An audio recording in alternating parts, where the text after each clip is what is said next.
Jadi di antara kelebihannya surat Tabarok adalah mengungguli umumnya surat dengan kelas 70 kali derajat.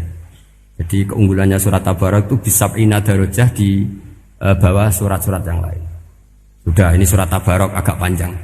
Tapi alhamdulillah dari semua itu surat Tabarok itu kalah bi qul huwallahu ahad. Jadi ini nikmat terbesar kita. Karena enggak perlu Tabarok, saiki porsi ini diturunkan jadi apa? Qul. Makanya banyak tarawih main apa? Qul. Itu bukan cari cepet, itu dalile musalsal ila Rasulillah sallallahu alaihi wasallam. Jadi ada sahabat itu kalau ngimami main kulhu. Di Indonesia masih mendingan kulhunya rakaat kedua ya. Itu enggak sahabat ini rakaat pertama ya kulhu, kedua ya kulhu. Masih mendingan di Indonesia dipakai selingan rakaat kedua. Singkat cerita sahabat yang makmum ini lama-lama mangkel, matur ya Rasulullah, ini orang yang kau pasrai jadi imam itu sering main kulhu. Akhirnya Nabi memanggil, ya fulan, kenapa kamu suka baca kulhu? Li'annaha sifatur rahman, karena dalam surat kulhu itu semuanya menerangkan sifatnya Allah Ta'ala. Maka saya suka itu. Nabi saat itu juga dapat wahyu, ya Muhammad, kasih tahu orang itu, inni uhibbu, saya suka dia karena dia suka kulhu. Wah, itu aja hafalkan itu. Jadi itu riwayat yang lebih menggembirakan itu. Jadi tidak usah Tabarok, cukup apa? Kulhu. Dan itu lebih mutawatir. Makanya kalau legenda dunia kiai itu kan ini ada cucunya Sayyidina Ali. Tuh, siapa yang bisa khatam Quran sekian menit? Yang menang Sayyidina Ali ya, karena baca kulhu sampai 3 kali. Yang dianggap takdilul Quran, sudah sama dengan baca Quran. Jadi ini ijazah terakhir, ini jadi porsinya tambah turun. Saya itu suka. Saya itu punya banyak penggemar lah di Jogja, di Jakarta. Memang agama ini harus mudah. Saya itu kalau baca kulhu itu sampai nangis. Nangis saya bukan karena faham atau haru, itu enggak. Sebaik itu Allah. Masa gara-gara hafal kulhu, main kulhu dicintainya? Ya karena memang Allah itu benar-benar zat yang baik. Makanya saya punya teman itu kurang ajarnya Masya Allah. Kalau tes ditanya rukun Islam berapa, nawaqidul wudhu berapa, muftitatus sholat berapa, semuanya dijawab la ilaha illallah. Terakhir ditulis kafir Pak, sama nyalahno iki. Nyalahno la ilaha illallah kafir apa ndak?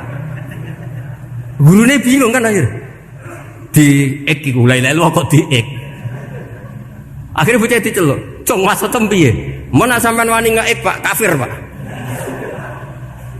Akhirnya sugahno ribet-ribet. Pertanyaan apa tuh? Ma muftilatus sholat la ilaha illallah. Nah gitu wudu ya. Tapi jangan tiru lho. Lah gurune kok ngek gak wani, kafir. Siapa yang berani ngek la ilaha illallah? Ya ana menes sing mboweli. Angin belinge itu disurati wong tuane.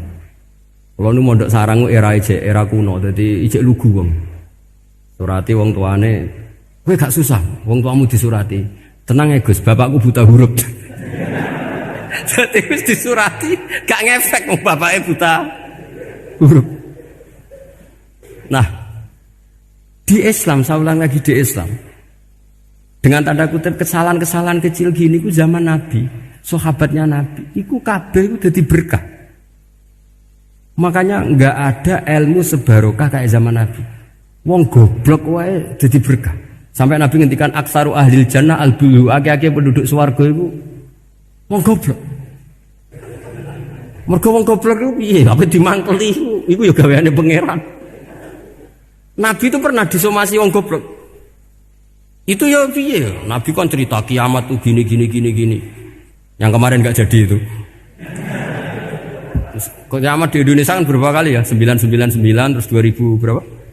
12 terus Jumat apa kan sering mau ada kiamat tuh. Saya sering ditanya tamu, "Gus, ngenteni kiamat teng pundi?" Entah ini ngene barang aku aneh-aneh. Mungkarwan layak alamuha illahu bokas bakas. Nak misalnya tenan piye Gus? Ya tenan sing enak kowe sik, enak aku gak. Wah sesuk tajak ngenteni kiamat ora sida kiamat. Aneh-aneh. Saya ulang lagi. Ketika Nabi cerita dasarnya kiamat itu sahabat itu enggak mikir. Padahal mereka orang-orang pinter. Semikir wong desa man. Ya Rasulullah mata sa'ah. Engkau itu cerita kiamat terus tapi gak jelas tanggalnya. Lalu itu kapan? Wah paket sahabat, pinter juga. Kalau cerita itu ada tanggalnya dong. Ini kan cerita terus tapi gak jelas tanggalnya. Apa diamuk wong desa? Ora diamuk mangkelno. Nabi meneruskan tentang ahwalil kiamah, masih nerangkan ahwalil kiamah. Dibaleni lagi. Ya Rasulullah mata sa'ah. Lalu kiamat itu kapan? Ini kalau ijazai, jadi bodoh tapi untuk ridhanya Allah Ta'ala pun. Kalau lah kadang jadi pinter gak nyesal. Ribet. Kongkon Pak Najib barang ini akhirnya. Gara-gara pinter. Padahal kok ya wong bodoh lah mlebu swarga, ribet kan? Direwangi dadi wong alim, sebelum kok wong bodohne ya melok mlebu swarga. Wong gelombang kedua itu pengumumannya siapa pencinta Nabi, pencinta wong alim masuk swarga. Yang pertama seleksinya agak ketat, yang kedua itu ya muhibbin mun cukup mun. Jadi sebenarnya swarga ya ketemu wong ras jelas-jelas nih. Wah repot ya. Akhirnya ketika Nabi gak jawab, sahabat itu banyak yang analisis kariha maqala, lam yasma, ada yang bilang lam yasma, memang Nabi tidak dengar. Ada yang analisis sami'a wa kariha maqala, sebenarnya Nabi itu dengar tapi gak suka karena pas khutbah diket, diinterupsi. Karena diulang-ulang lagi akhirnya akhirnya Arabi tadi mengulang-ulang lagi, akhirnya Nabi jawab. Karena Nabi itu orang yang sangat pintar, jawabnya ma'atatalaha. Kamu kok berani tanya kiamat kapan, persiapan kamu apa? Fawawahi ma'atatulaha kabira sholatin wala siyamin wala kada wa kada walakinni uhibbuka. Cek menang ya pede. Apa Nabi tanya persiapan saya? Oh kalau sholat saya biasa kok bangga. Wes wong desa biasa kok. Fawawahi ma'atatulaha kabira sholatin, saya sholatnya biasa, puasa biasa. Maksudnya sing wajib-wajib tok lah, ndak aneh-aneh. Tapi walakinni uhibbuka, tapi saya ini mencintai engkau. Apa jawabannya Nabi? Almar'u ma'aman ahabba. Dan itu melegenda seluruh dunia, baru kayak Bedui. Jadi semua orang yang hafal hadis almar'u ma'aman ahabba atau anta ma'aman ahbabta, itu barokatu hadal Badui, karena berkahnya orang Bedui. Dan hadis itu mutawatir karena dikatakan Nabi ketika khutbah, orangnya banyak yang hadir banyak. Barokahnya orang Bedui, gak disopan santun. Mukjizatnya Nabi seringnya gara-gara orang Bedui. Nabi khutbah, wis khutbah cerita akhirat, cerita kebaikan. Ya Rasulullah, khutbah mohon bakas akhirat kebaikan. Sekarang itu tidak ada hujan, halakatil amwal. Sekarang harta hilang semua. Hewan-hewan sudah mau mati semua karena apa? Kekeringan. Mohon jenengan rasa bakas niku, pun jaluk udan mohon. Nabi langsung wah langsung udan tuwes. Nak jari ulama lah, Nabi berodok gelos putih udan seminggu nganti akhirnya sapi ini aku gak mati krono kehausan tapi kelentir. Parani lah Nabi, ini ora ngerasa salah paren. Ya Rasulullah, wong kula njuk donga udan ben ra mati, saiki mati tenggelam. Mun lereni santai wae. Akhirnya Nabi itu lucu meneh. Allahumma hawalena wala alina Allahumma alal akam wa dzirab terus. Di wong desa. Betapa barokahnya wong desa iki orang tahu. Betapa Rasulullah itu sekali ngendikan alam itu harus tunduk. Jadi min mu'jizati Rasulullah sallallahu alaihi wasallam itu sekali ngendikan alam itu harus ngikuti. Jadi Nabi misalnya ngendikan hujan, itu panitia hujan, malaikat hujan harus nuruti. Nabi ngendikan berhenti juga harus berhenti. Makanya enak jadi Nabi itu. Tapi kamu nggak mungkin, sudah tutup, tidak ada mungkin. Makanya Nabi itu pernah minta dalam satu maidah, ya fulan saya ambilkan dirok. Dirok itu kaki kambing yang depan, diambilkan. Ambilkan lagi, diambilkan. Ambilkan lagi ya Rasulullah, bukankah kambing hanya punya dirok dua, kaki depan dua? Andaikan kamu bilang iya, maka akan selalu ada dirok selagi aku minta-minta. Karena alam ini akan mengikuti. Jadi Nabi misalnya mau dahar gitu ya, kok Nabi ngendikan ya Jabir, ini jangan kamu entas, yang entas harus saya. Ini cukup untuk makan orang banyak. Nabi sekali ngendikan cukup. Nasi ini punya konstitusi, harus cukup. Karena Nabi ngendikan cukup. Itu hebatnya Nabi. Beliau punya spesial. Alam ini harus nurut sama beliau. Makanya disebut wadhabu wal ghazala yasyadani laka birrisalah. Semuanya itu harus tunduk. Nah, akhirnya syafaat-syafaatnya Nabi itu gara-gara orang desa-desa. Saya itu pengagum wong bodoh ya, termasuk hadisul Arabi tadi.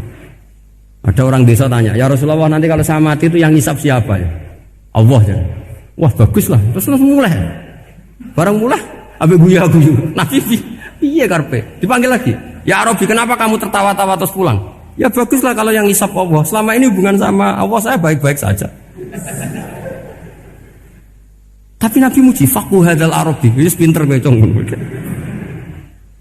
Terus pernah lagi ada orang Bedui tanya, hal yadhakur rabbu ya Rasulullah, apakah Tuhan itu pernah senyum, pernah tertawa? Naam, kata Nabi, ya pernah. Lan na'dima min rabbin yadhaku khairan. Kalau Tuhan pernah senyum, pernah tertawa, wah orang kalau pernah tertawa itu pasti baik. Ya baguslah, enggak apa-apa. Jadi makanya ini unik ya, Islam itu agama yang unik. Agama yang berkah, yang alimnya ya ketulungan, yang bodoh juga ketulungan. Karena memang agama ini untuk semua, lil alamin, untuk semua. Maka kata Imam Ghazali, Allah mengutus Nabi itu diutus ke raja-raja, diutus ke pedagang, diutus ke aromil, diutus ke fukara, diutus ke birokrat, diutus ke apa saja. Ila jami'i sunufin nas, ila jami'i asnafin nas. Bahwa semua yang mengapresiasi kenabiannya Nabi itu mulai raja, pedagang, PNS, birokrat, orang miskin, orang apa saja mengapresiasi dakwahnya Rasulullah Shallallahu Alaihi Wasallam.